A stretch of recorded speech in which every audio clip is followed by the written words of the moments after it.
Stories about dragons often tell of their fondness for power, gold, and destruction, or their protective nature as guardians and protectors. But some care little for these. Some care more about telling riddles and stories. A good joke, alongside some banter at the end of the day, is all they really care about. The ones I am referring to are the copper dragons. There are many stories and old tales that tell of dragons loving and speaking only in riddles, and this is mostly because of the copper dragons, although it is quite rare nowadays to see them only speak in riddles like they did in the past, but they still love to hear or share one. But their personal love is for jokes, and they can be quite stark and almost offensive in this regard. It's not that that's their goal, but it's more so that they don't see a difference between the likes of a knock-knock joke or a lowbrow insult towards someone's character. But the funny thing is, although they might take it too far, they will apologise afterward if they think it's gone too far in the regard and they think they've actually hurt you. See, in short, copper dragons love being the centre of attention and the life of a party. They are very social, incredibly social. They live to be social and want people to have a positive attention to them. They want to make sure that you go home thinking, wow, that copper dragon was great, I'd love to meet them again. But they love to be entertained by others as well, and this is the main bit of advice I will give you if you ever meet a copper dragon. Make sure you have a good joke or story handy, because if they get bored, they might just up and leave. But if you manage to strike their interest, you can very quickly make a lifelong friend. And banter is something they crave too. They will hit you with lowbrow jokes and insults, but if you hit them back with more of the same, they will adore it. They could spend hours to almost a whole day before they tire of this. They also love visiting homes and houses and having parties, and they're just as likely to start their own party within their own lair. It is for this reason that they deeply care about being a good host and being accommodating to all of your guests. And of course, this naturally goes with stating that they absolutely love halflings for this reason, because they're amazing hosts, and they have fantastic, gorgeous homes with nice pantries full of wonderful foods. And most of them have a good story or tale to tell, and can hold their own in a game of riddles or with some banter. They have an unbelievably social nature, and are absolutely lovely to spend time with. I have had many occasions where I've spent countless late nights drinking, celebrating, and laughing with a copper dragon. Oh, and if you're looking for any, shall I say, illicit substances, they tend to have a stash or two, if you know what I mean. But I should also bring up what I view as their major flaw, and that is their greed. They are very greedy, even by dragon standards, to the point where they might try to take on chromatics, even with their known lesser strength to them. And I mentioned earlier that they commonly invite people to their lairs, and this is true with a massive exception. They will never let anyone even go near where they keep their hoard, as they guard them jealously and secretively. In fact, they're not above picking pockets, or maybe even organising a heist for some ancient museum objects.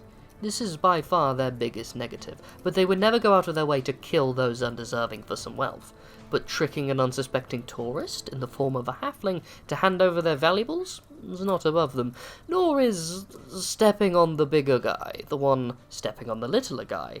As copper dragons, they are the biggest guy. But you might have hit them with a joke that went a little too far, and wish to apologise to them. Or perhaps you haven't seen your copper dragon friend in a while, or maybe you just want to throw a killer party. So, if you want to send them a gift, I will let you know what they love to add to their hoards. To put it bluntly, when it comes to the like of coins and gems, they love absolutely everything. They want it all in vast numbers. You will find all sorts of coins, gems, and jewellery within their hoards. In fact, you will find far more than any other metallic, a hoard to even rival chromatics, especially when it comes to just pure wealth. Another very bizarre love of theirs is pantries. They love storing all sorts of foods, spices, and drinks, especially alcohol, but they have a unique love for wines, and try to collect as many as they can. They want to make sure that they can feed the palates of all who may come to them, but wines are something they love heavily. Mostly just for themselves, as most of them adore the taste of wine. White or red really depends on the dragon's own personal tastes, but they will always love it and appreciate it as a gift. You will also find a large collection of books and other writings within their lair, but unlike gold dragons, who tend to keep the likes of arcane knowledge, or silvers, who store history, copper dragons love fiction. They adore stories, tales, and riddles, a good poem or memoir. They care much more about entertainment than the actual facts of the world. A huge novel series would most likely be in the care of a copper dragon if you can't find it. Not that they wouldn't have the likes of non-fiction, but they just prefer to be entertained more. But I think I should talk now about their lairs and where they tend to hold domain over. See, they have quite a simple love in this regard. They claim rocky and hilly landscapes. This tends to be found at the entrance of mountain ranges or hilly landscapes, but they also like the heat, which explains why most of them live just on the outskirts of most deserts, where it's quite rocky. But I have also occasionally seen them live within hills and quarries within warmer grasslands, but this is mostly because they want to live nearer their allies or people they care for. It's also quite fitting that that's where you can find most halflings, and they might be the main reason they move to these terrains if it's warm enough. But the main reason they like these lands is because they love rock and earth, and are very skilled and capable of manipulating it.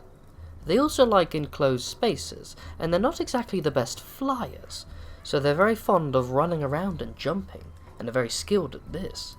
In fact, quite a lot of copper dragons make obstacle courses and the like so that they can run and jump while changing the earth around them magically for fun, as well as to train themselves.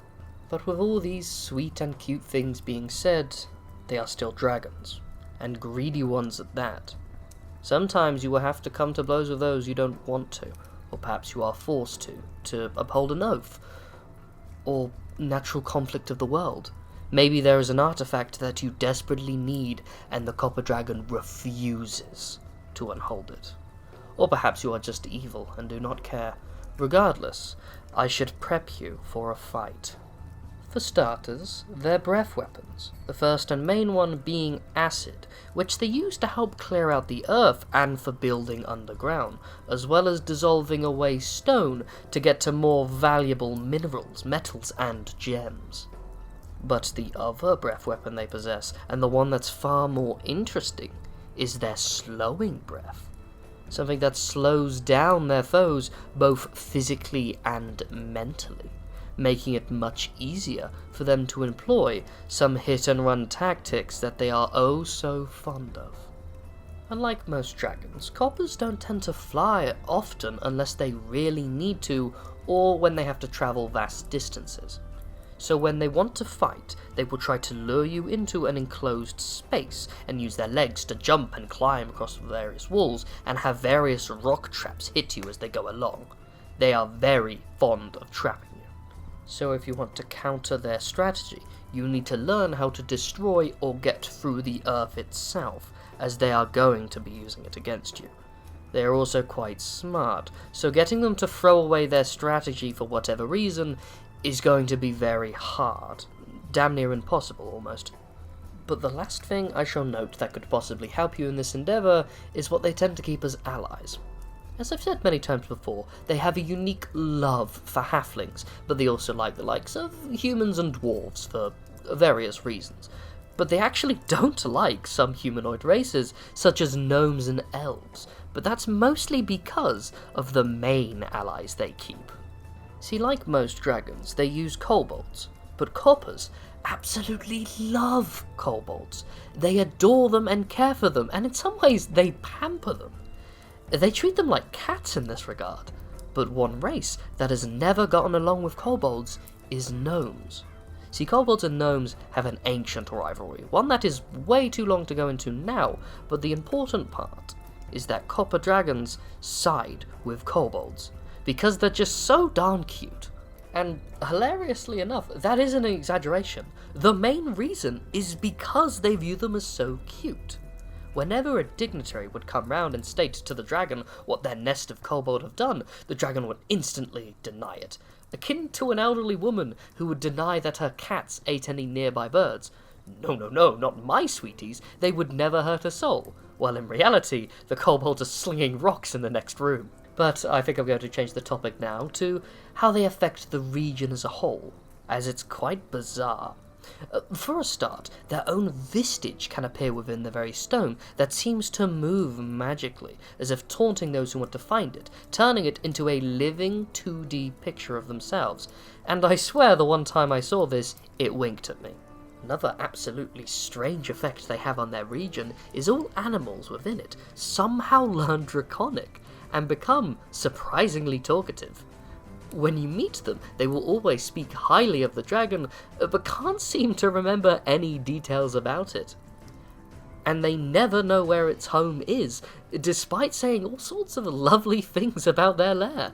And lastly, if any intelligent races live within their domain, they will often be prone to random fits of giggling. Not full-blown laughter, just giggling, as if a lot of smaller things suddenly became funny. But I bet this has sometimes caused some, shall I say, very awkward situations. But another strange note about copper dragons is despite how social they are, they really don't like hanging around other dragons. See, most kind of dragons tend to be a lot more boring in comparison to just humanoids, and other copper dragons, it's a bit of a gamble on whether they're going to annoy each other or not, so they just avoid other dragons outright. But they don't ignore it entirely, because eventually they will try to find someone to mate with. So what they look for in a mate is actually quite sweet in a way. They try and find one that can make them laugh. The one they want to spend the most time with and have the most fun with is usually the one they want to have children with. The one that can make the best jokes is simply the one they just want to have the most fun with, in all regards. They look after their young quite well by dragon standards, but they aren't exactly the exemplars of their race. One parent usually looks after the wormlings until they are old enough to separate. Then, after that, the couple will separate on good terms. They might even still view each other as partners, but they want to go out into the world and explore it again. They just like having fun overall, and they were too cramped up in their lairs for too long. But now I'd like to tell a tale of a time I was invited to attend a party set up by a copper dragon. It was an incredibly fun time and something I would love to share with you should you wish to hear it. The dragon in question was Kudioris the Timeless, and she lies commonly about her age. That's kind of her main joke. See, she's very small for a dragon, to the point where most would mistake her for being young. But she's actually ancient. I've met other ancient dragons that don't even know how old she is, just that she's older than them. But let me tell you, she was quite the accommodating host for all of the guests. I've never really been one for large social gatherings, as I suspect quite a lot of wizards are, but her massive lair had all sorts of rooms to keep me entertained, and she was genuinely caring for everyone's needs and running around the whole thing, helping everyone. One minute she was singing along with the band herself, and then the other moment she quickly joined me in the study to check that I was alright, before she darted off again to her other guests. My adventuring party at the time were some of the few people who stayed the whole night, and I remember fondly a moment much later into the night, where I was gazing out into the stars and she was beside me in a halfling form. The two of us were smoking a pipe and telling many jokes throughout the whole night. She got quite personal when it came to the likes of banter too. A common favourite joke of hers was to insult shall I say, a part of a male's anatomy, commonly. I tried to insult her back as good as I got, but it's usually hard insulting something that's 5 times older than you are in age. Nevertheless, we had a good time, as did all who went, if I recall correctly. Perhaps I should pay her another visit, as it has been a while. She was kind to all of us and treated us greatly, but she gave me a parting gift, something I was told was from her own personal hoard.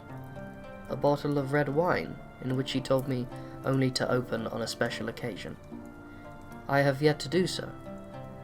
Perhaps I should pay her a surprise visit, and that would be said occasion. I'm sure she would like that. But knowing her, might actually be a prank and maybe a snake will jump out of the bottle, I don't know. Thank you for listening to my tales. I am the Ashspawn. Feel free to leave a like, comment, or subscribe. It would really mean a lot to me. But, till next time we meet, fellow traveller, have a good day.